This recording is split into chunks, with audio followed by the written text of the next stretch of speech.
Dunia Kedua adalah perang yang paling mematikan sepanjang sejarah manusia. Diperkirakan 50 hingga 70 juta orang tewas selama Perang Dunia Kedua berlangsung. Jumlah yang sangat luar biasa.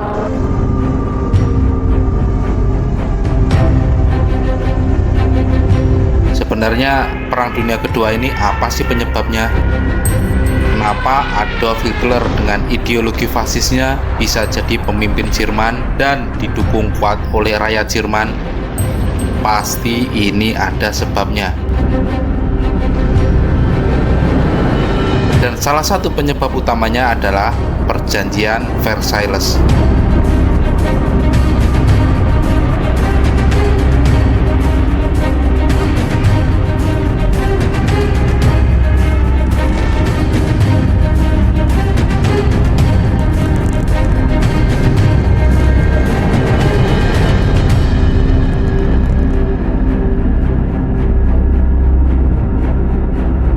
Perjanjian Versailles ini yang mengakhiri Perang Dunia Pertama, tetapi isinya sangat memberatkan Jerman sebagai pihak yang kalah. Jerman diwajibkan membayar ganti rugi besar-besaran, kehilangan wilayah, dan kekuatan militernya dibatasi. Perjanjian Versailles ditandatangani pada 28 Juni 1919 mengakhiri Perang Dunia Pertama secara resmi antara sekutu, yaitu Inggris, Prancis, Italia, dan Amerika Serikat sebagai pemenang perang, dengan Jerman sebagai pihak yang kalah perang. Perjanjian ini dirancang dengan tujuan mengatur kembali tatanan Eropa dan mencegah perang besar lainnya. Penyusunan perjanjian dipimpin oleh para pemimpin utama sekutu, yaitu Presiden Amerika Serikat Woodrow Wilson, Perdana Menteri Inggris David Lloyd George, Perdana Menteri Prancis Georges Clemenceau, dan Perdana Menteri Italia Vittorio Orlando. Meski Amerika Serikat terlibat dalam proses perundingan, perjanjian ini lebih banyak didominasi oleh tuntutan keras dari Inggris dan Prancis yang menuntut Jerman bertanggung jawab penuh atas perang dan kerusakan yang ditimbulkannya. Perjanjian Versailles sering dianggap sebagai pemicu Perang Dunia Kedua karena persyaratannya yang sangat memberatkan Jerman dan dampaknya yang menimbulkan ketidakstabilan politik, ekonomi, dan sosial di Jerman.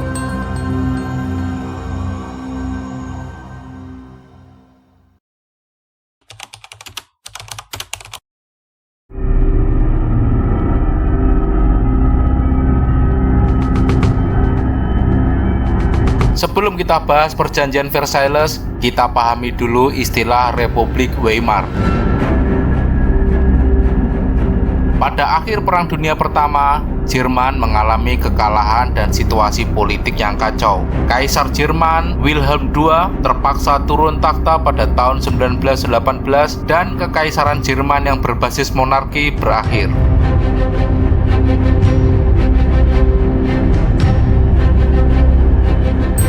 Pada November 1918, para pemimpin politik di Jerman menyepakati untuk mengakhiri perang dan membentuk sistem pemerintahan baru yang berbasis demokrasi untuk menggantikan sistem monarki.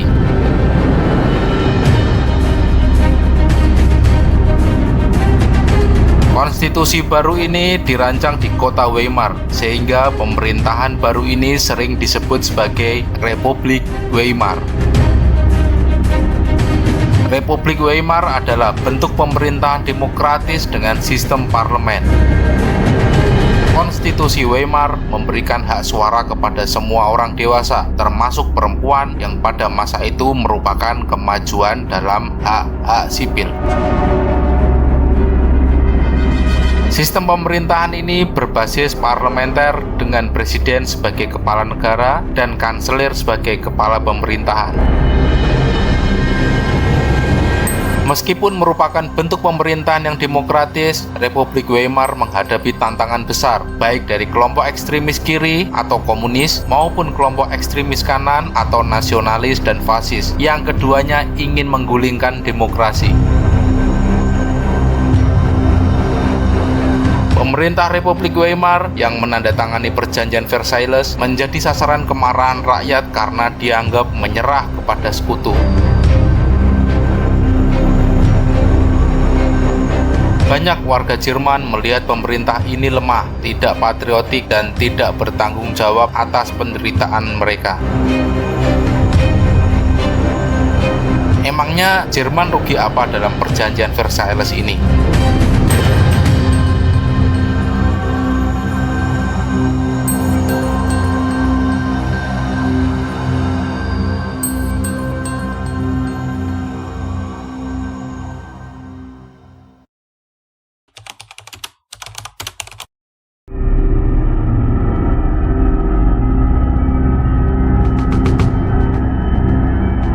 Perjanjian Versailles jelas-jelas merugikan Jerman sebagai negara yang kalah perang. Pasal 231 dalam Perjanjian Versailles yang terkenal sebagai War Guilt Clause atau klausul kesalahan perang secara eksplisit menyatakan bahwa Jerman dan sekutunya bertanggung jawab penuh atas terjadinya Perang Dunia Pertama. Pasal ini adalah salah satu bagian paling kontroversial dari Perjanjian Versailles dan sangat mempengaruhi pandangan rakyat Jerman terhadap perjanjian ini.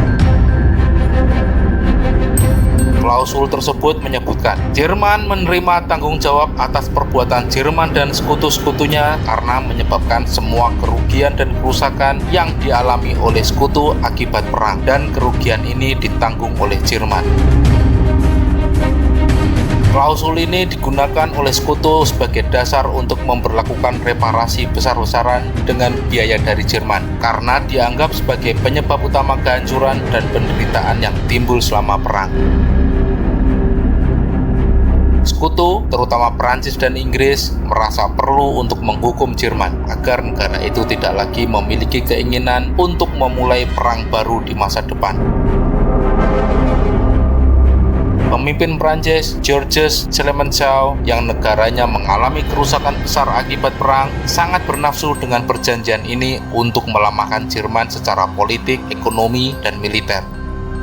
Inggris juga setuju, meski sedikit lebih moderat dengan tujuan mengamankan perdamaian jangka panjang di Eropa.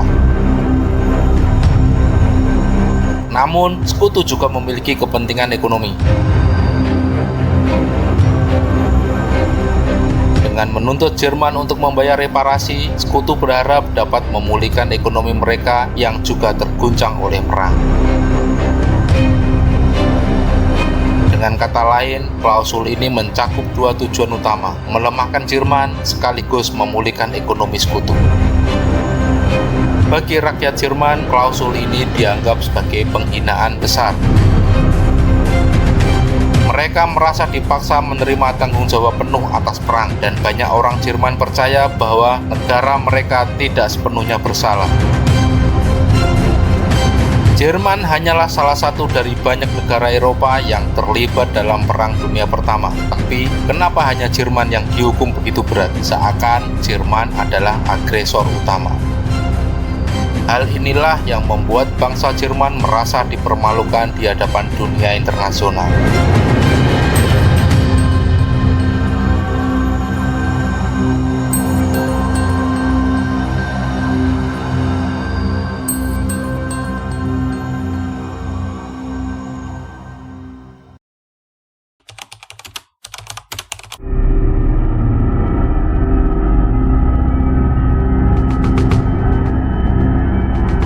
Perjanjian Versailles memaksa Jerman membayar reparasi yang sangat besar kepada sekutu sebagai kompensasi atas kerusakan yang diakibatkan perang.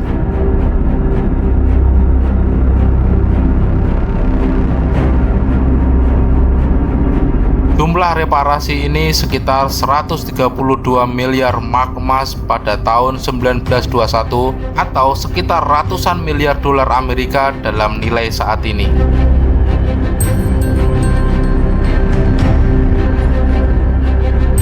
Pembayaran ini sangat memberatkan Jerman karena mereka juga mengalami kehancuran ekonomi akibat perang dengan sumber daya, tenaga kerja, dan infrastruktur yang juga sama rusak parah seperti negara sekutu.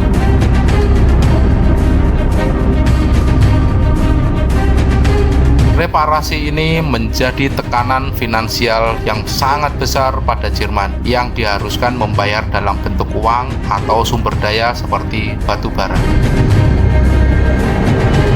Jerman mengalami kesulitan dalam memenuhi jumlah pembayaran, sehingga pemerintah Jerman mulai mencetak lebih banyak uang.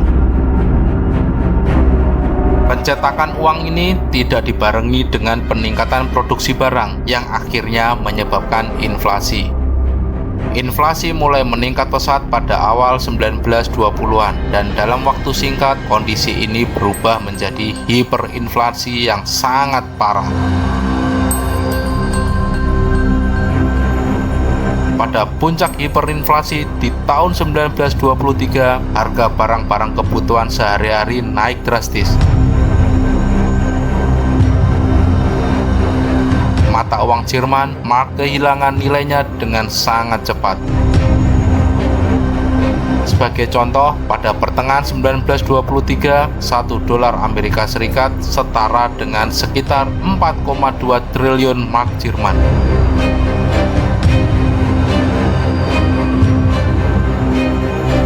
Uang kertas mark menjadi begitu tidak bernilai, sehingga digunakan untuk hal-hal seperti menyalakan perapian atau bahkan sebagai mainan anak-anak. Hiperinflasi menyebabkan penderitaan yang sangat besar bagi masyarakat Jerman, khususnya kelas menengah dan pekerja. Banyak warga Jerman yang menabung uang mereka sepanjang hidupnya untuk masa depan atau untuk pensiun. Namun, tabungan ini tiba-tiba tidak ada nilainya sama sekali karena hiperinflasi.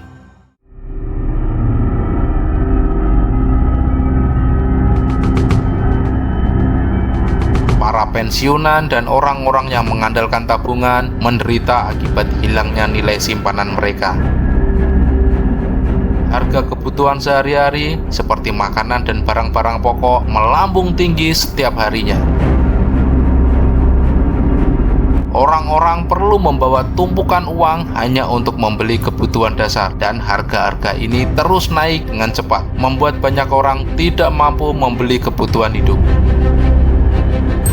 Situasi ekonomi yang kacau membuat orang kehilangan kepercayaan terhadap mata uang dan juga pemerintah. Banyak warga merasa frustasi dan tidak percaya lagi bahwa pemerintah Republik Weimar mampu mengelola negara dengan baik. Pemerintah Republik Weimar semakin kehilangan dukungan rakyat karena dianggap gagal mengatasi situasi ekonomi dan dianggap telah mengkhianati kepentingan nasional dengan menerima perjanjian Versailles. Situasi ini menimbulkan ketidakstabilan politik yang akut, di mana kelompok-kelompok ekstremis mulai memperoleh dukungan dari masyarakat.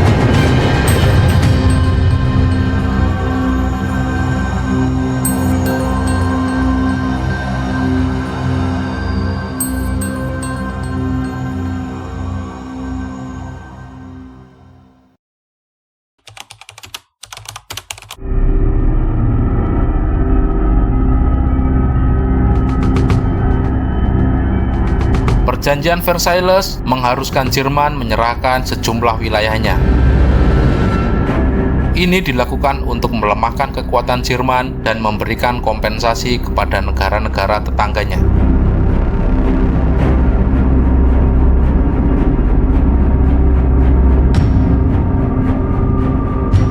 Wilayah Alsace-Lorraine diserahkan kembali kepada Perancis setelah diambil oleh Jerman pada tahun 1871. Pengembalian Alsace-Lorraine ini merupakan simbol penting bagi Perancis dan Jerman karena memiliki sejarah yang kuat bagi keduanya. Bagian utara Prusia, termasuk kota pelabuhan Danzig yang sekarang menjadi kota Gdansk di Polandia, dijadikan sebagai kota merdeka yang dikuasai oleh Liga Bangsa-Bangsa dengan akses yang lebih mudah untuk Polandia. Wilayah Saar, kawasan industri kaya sumber daya ini ditempatkan di bawah kendali Liga Bangsa-Bangsa selama 15 tahun. Setelah itu, sebuah referendum diadakan untuk menentukan apakah wilayah ini akan kembali ke Jerman atau tetap menjadi wilayah independen atau di bawah kendali Prancis. Wilayah yang mencakup koridor yang memisahkan Prusia Timur dari Jerman bagian barat diberikan kepada Polandia untuk memberikan akses laut. Ini menciptakan ketegangan besar karena banyak penduduk Jerman yang tinggal di wilayah tersebut.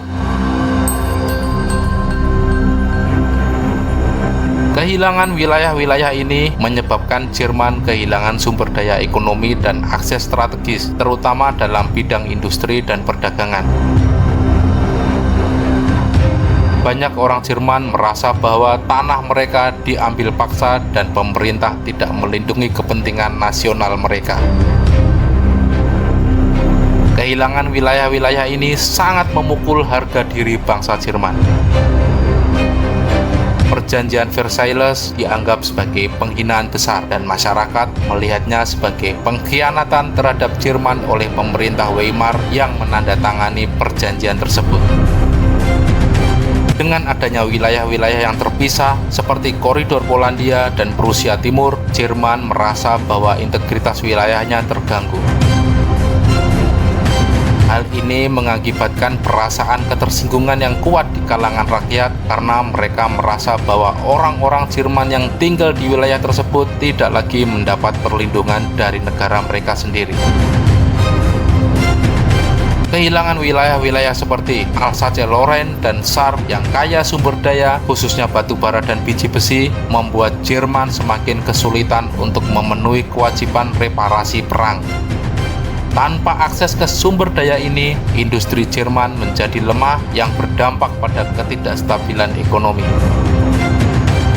Akibatnya, negara semakin bergantung pada impor dan berada dalam posisi yang tidak menguntungkan secara ekonomi. Keadaan ini menambah ketidakpuasan rakyat terhadap pemerintah Republik Weimar.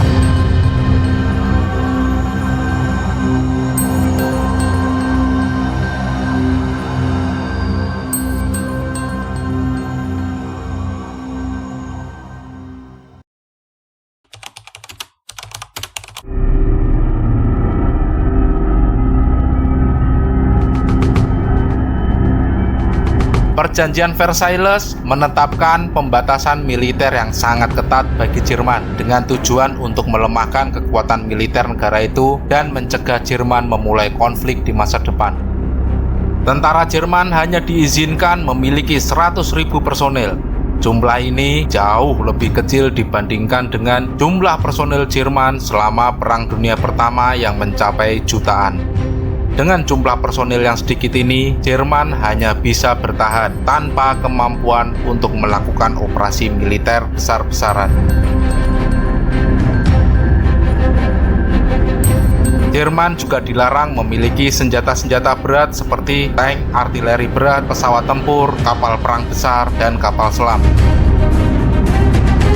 Semua ini membuat Jerman tidak hanya lemah secara kuantitas, tetapi juga secara kualitas. Daerah Rhineland yang berada di perbatasan Jerman dengan Prancis harus menjadi zona demilitarisasi. Artinya, Jerman tidak diperbolehkan menempatkan pasukan atau persenjataan apapun di wilayah ini.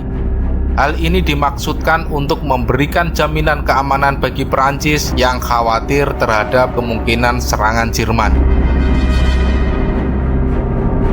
Jerman juga dilarang menerapkan wajib militer yang sebelumnya digunakan untuk merekrut tentara dalam jumlah besar pada masa perang.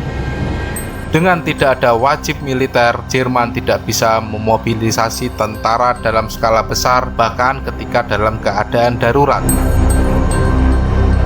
Sekutu, terutama Prancis dan Inggris, menginginkan Jerman tetap lemah secara militer untuk memastikan bahwa Jerman tidak lagi menjadi ancaman. Mereka berharap dengan membatasi kekuatan militer Jerman, mereka bisa mencegah terulangnya perang besar seperti Perang Dunia Pertama. Selain itu, Sekutu juga ingin menjaga keseimbangan kekuatan di Eropa dan memastikan bahwa Jerman tidak bisa mengembangkan pengaruh militernya di luar perbatasannya. Pembatasan militer ini membawa dampak psikologis yang sangat besar bagi rakyat Jerman yang merasa dipermalukan dan terhina. Militer adalah bagian penting dari identitas nasional Jerman. Sebelum Perang Dunia Pertama, Jerman dikenal sebagai kekuatan militer besar di Eropa dengan tradisi militer yang kuat.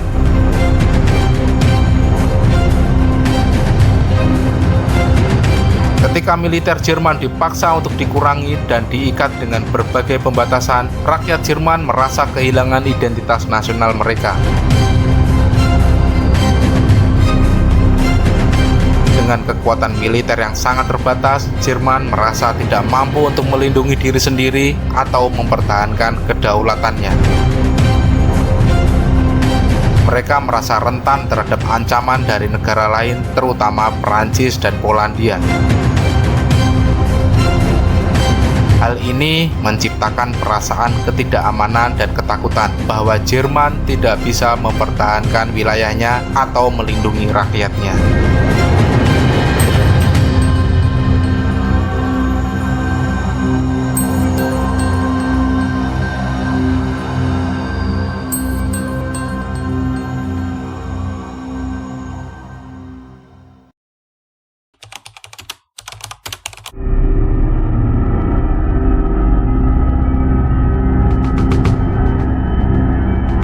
Konstitusi Weimar dirancang di kota Weimar dan mulai berlaku pada 1919.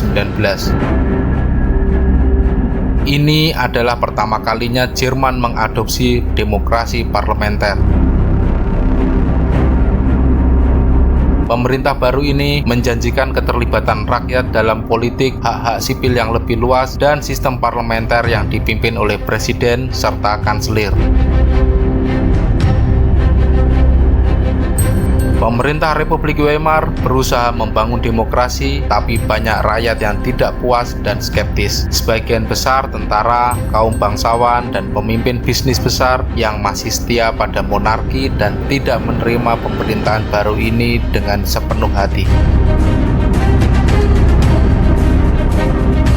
Ketidakpuasan ini diperparah oleh pasal-pasal keras dari Perjanjian Versailles yang memaksa Jerman membayar reparasi besar dan meminta pertanggungjawaban atas perang.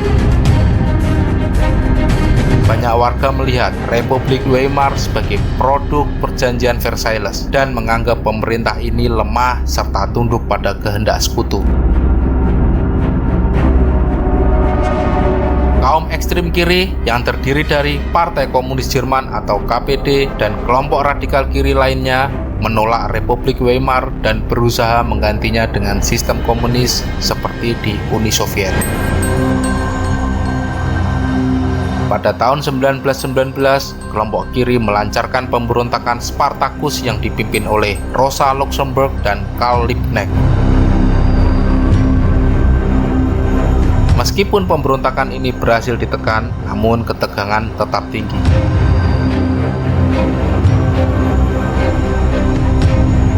Di sisi lain, ada kelompok nasionalis dan ekstrem kanan, termasuk partai Nazi dan kelompok paramiliter seperti Freikorps. Mereka juga menolak sistem demokrasi dan ingin mengembalikan kekuasaan ke tangan nasionalis atau monarki. Juga mengobarkan propaganda anti-komunis dan antisemit, serta menganggap Weimar sebagai pengkhianat bangsa karena menerima Perjanjian Versailles. Konflik antara kelompok kiri dan kanan ini seringkali melibatkan kekerasan di jalanan, kerusuhan, dan bahkan upaya kudeta. Kekerasan politik ini menunjukkan bahwa pemerintah Weimar tidak dapat mengontrol situasi dan gagal menciptakan stabilitas. Sistem pemerintahan di Republik Weimar memiliki kelemahan yang menyebabkan ketidakstabilan. Parlemen Jerman, Reichstag, menggunakan sistem perwakilan proporsional, di mana partai politik yang mendapatkan sedikit suara saja bisa memperoleh kursi di parlemen. Ini membuat parlemen dipenuhi banyak partai kecil, sehingga sulit bagi satu partai untuk memperoleh mayoritas yang stabil.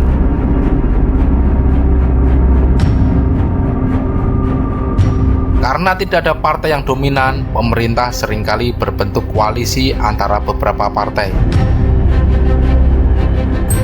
Koalisi-koalisi ini mudah pecah dan menyebabkan pergantian pemerintahan secara terus-menerus. Selama periode Weimar, Jerman telah mengalami lebih dari 20 pemerintahan yang berbeda dalam waktu sekitar 14 tahun yang membuat kebijakan pemerintah seringkali tidak konsisten dan tidak efektif. Krisis ekonomi yang melanda Jerman, terutama hiperinflasi pada tahun 1920-an dan depresi besar pada 1929, memperburuk kondisi sosial politik di Jerman. Krisis ekonomi ini membuat rakyat Jerman semakin mudah terpengaruh oleh janji-janji ekstremis yang menawarkan solusi cepat. Partai Nazi dan Partai Komunis misalnya memperoleh dukungan besar dengan menjanjikan perubahan yang radikal dan mengutuk pemerintah Weimar yang mereka anggap gagal. Ketidakstabilan politik ini dimanfaatkan oleh Partai Nazi yang dipimpin oleh Adolf Hitler.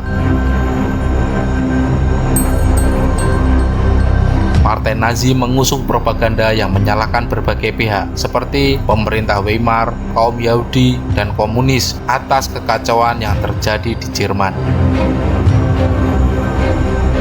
Hitler berjanji untuk menghentikan semua ketidakstabilan, menghapus perjanjian Versailles, memulihkan ekonomi, dan mengembalikan kebesaran Jerman.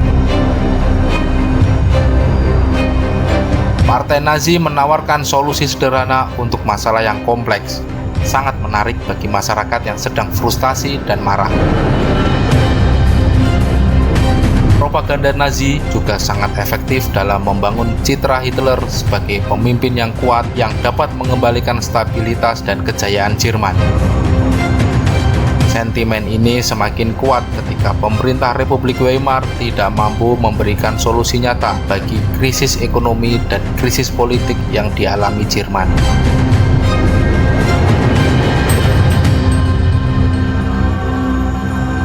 Hitler juga menggunakan klausul kesalahan perang atau War Field Clause sebagai alat propaganda utama untuk menggalang dukungan rakyat. Ia menegaskan bahwa Jerman harus merebut kembali posisinya sebagai kekuatan besar di Eropa dan menghapus perjanjian yang dianggap menghina ini. Dalam pidato-pidatonya, Hitler sering mengecam perjanjian Versailles sebagai penghalang bagi kejayaan Jerman dan sebagai bukti bahwa negara-negara lain berniat menghancurkan bangsa Jerman. Retorika nasionalisme ekstrim menyentuh perasaan rakyat Jerman yang mendambakan pemulihan martabat bangsa. Nazi mendapat dukungan besar karena dianggap sebagai solusi nyata untuk menyingkirkan penghinaan yang dirasakan rakyat. Pembatasan militer juga dilihat sebagai penghinaan karena sekutu menganggap Jerman sebagai negara yang harus diawasi dan dibatasi, tidak berbeda dengan seorang tahanan. Bagi rakyat Jerman, ini adalah bentuk penjajahan terselubung yang merendahkan martabat bangsa mereka. Banyak warga Jerman juga merasa bahwa pembatasan militer ini adalah bentuk ketidakadilan karena mereka merasa diperlakukan dengan keras, sementara negara-negara sekutu mempertahankan kekuatan militer mereka tanpa pembatasan yang sama. Perasaan ketidakadilan ini mendorong munculnya keinginan untuk membalas dendam dan membebaskan diri dari pembatasan yang diberlakukan oleh perjanjian Versailles. Partai Nazi di bawah pimpinan Adolf Hitler dengan cepat memanfaatkan perasaan tak berdaya ini. Mereka menyebarkan propaganda yang menekankan bahwa pembatasan militer adalah penghinaan yang harus dihapus dan Jerman harus kembali menjadi negara kuat yang dihormati. Hitler menegaskan bahwa Jerman perlu membangun kembali angkatan bersenjata yang kuat untuk melindungi rakyat dan wilayahnya. Janji ini menarik banyak dukungan, terutama dari kalangan veteran perang dan pemuda yang merasa terinspirasi oleh ideologi nasionalis. Nazi mengecam perjanjian Versailles sebagai perjanjian yang tidak sah dan tidak adil.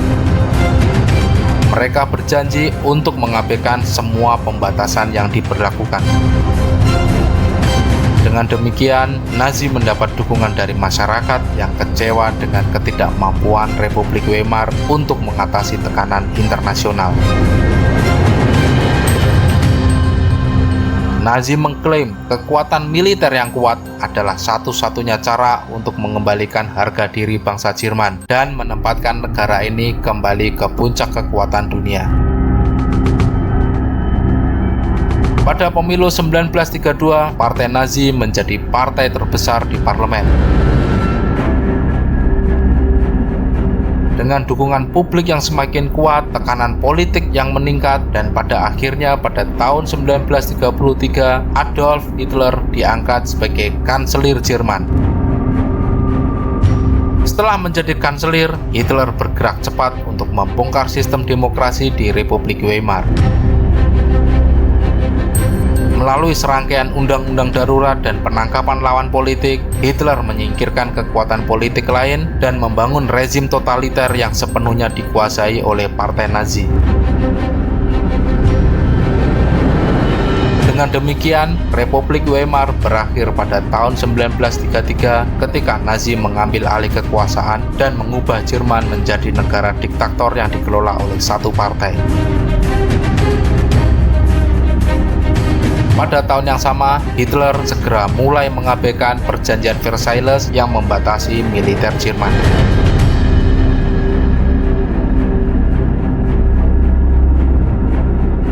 Pada tahun 1935, Hitler secara resmi memperkenalkan kembali wajib militer yang secara terang-terangan melanggar perjanjian Versailles.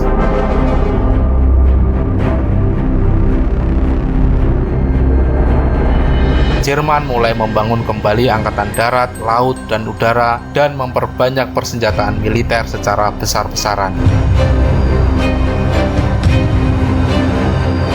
Tahun 1936, Hitler mengirim pasukan ke wilayah Rhineland yang sebelumnya didemilitarisasi.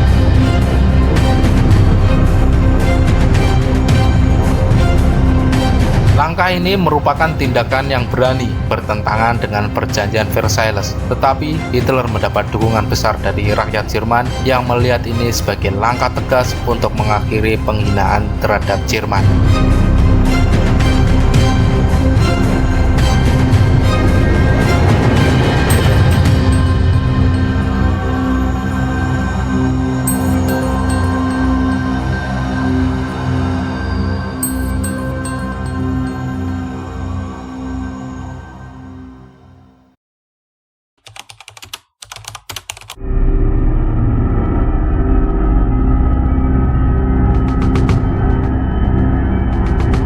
Mereka belum sepakat mengenai cara terbaik untuk menangani ambisi Jerman yang mulai muncul kembali di bawah kepemimpinan Adolf Hitler.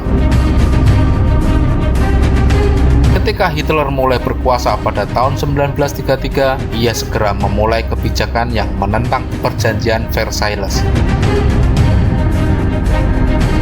Ia kembali memperkenalkan wajib militer dan mulai membangun kembali angkatan bersenjata Jerman.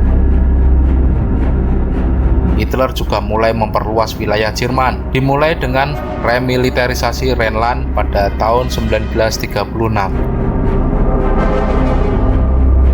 Tindakan ini adalah pelanggaran langsung terhadap perjanjian, namun Prancis dan Inggris tidak mengambil tindakan tegas untuk menghentikannya. Saat itu, Inggris dan Prancis memang sedang menerapkan kebijakan peredaan atau appeasement. Kebijakan appeasement adalah pendekatan yang diambil oleh Inggris dan Prancis pada tahun 1930-an, di mana mereka berusaha menghindari konflik militer dengan Jerman dengan memberi konsesi terhadap beberapa tuntutan Hitler. Tujuan utama dari kebijakan ini adalah untuk menjaga perdamaian dan mencegah terjadinya perang besar lainnya karena mereka belum pulih dari kerugian akibat Perang Dunia Pertama.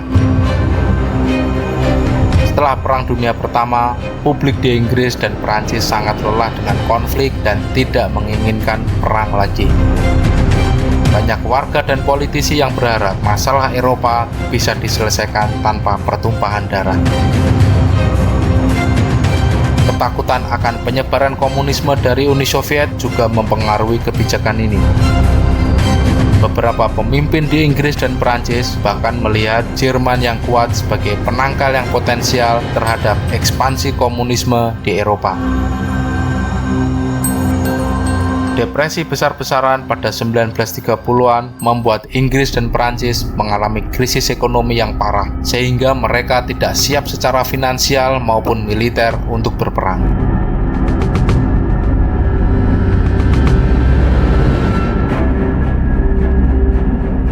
Pada Maret 1938, Jerman menginvasi dan mencaplok Austria.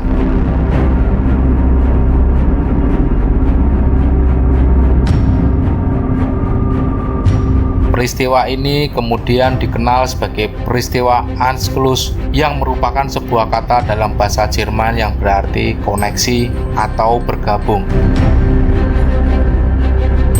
Pencaplokan ini jelas pelanggaran terhadap Perjanjian Versailles dan Perjanjian Saint-Germain yang melarang penyatuan Jerman dan Austria. Meskipun tindakan ini ilegal, Inggris dan Perancis tidak berani mengambil tindakan militer untuk mencegahnya, dengan harapan bahwa pembiaran ini akan memuaskan ambisi Hitler.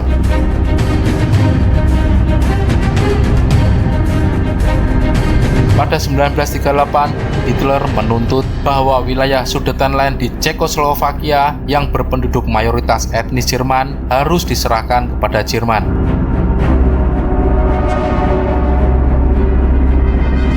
Inggris dan Perancis yang dipimpin oleh Perdana Menteri Inggris Neville Chamberlain mengadakan pertemuan di Munchen dengan Hitler. Hasilnya, mereka menyetujui untuk menyerahkan Sudetenland kepada Jerman tanpa meminta persetujuan dari Cekoslovakia. Chamberlain kembali ke Inggris dan mengatakan bahwa perjanjian ini membawa perdamaian untuk zaman kita, peace for our time.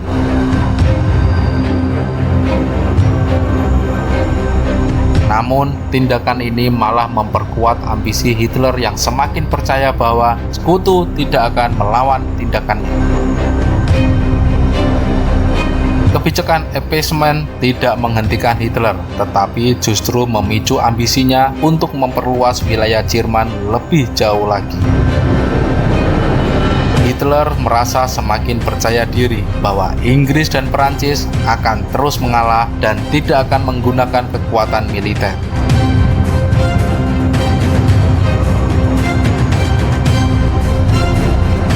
Pada Maret 1939, Hitler melanggar kesepakatan Munchen dengan menginvasi seluruh Cekoslovakia.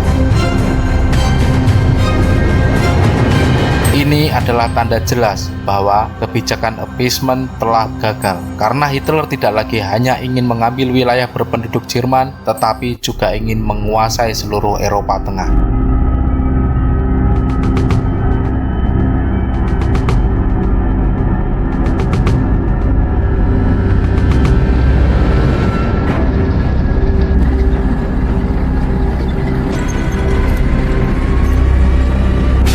Setelah keberhasilan tanpa perlawanan di Austria dan Cekoslovakia, Hitler kemudian mengalihkan perhatiannya ke Polandia.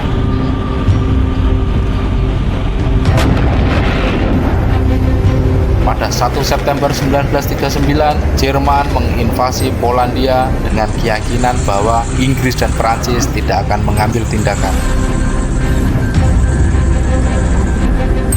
Namun, kali ini Inggris dan Perancis menyadari bahwa kebijakan appeasement tidak berhasil.